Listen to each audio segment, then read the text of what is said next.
Halos maglumpasay na sa kasiyahan at katitili ang 18 matapos matingnan at mangitian ni Pablo.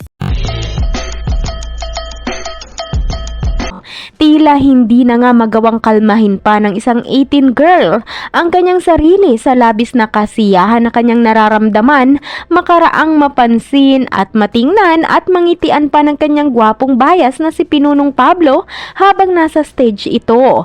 Makikita nga natin sa mismong may-ari ng video na tila nasa isang gilid ito habang kinukunan niya ng video si Pins nang biglang napasigaw na lang ito ng malakas habang binibigkas ang salitang ang gwapo mo.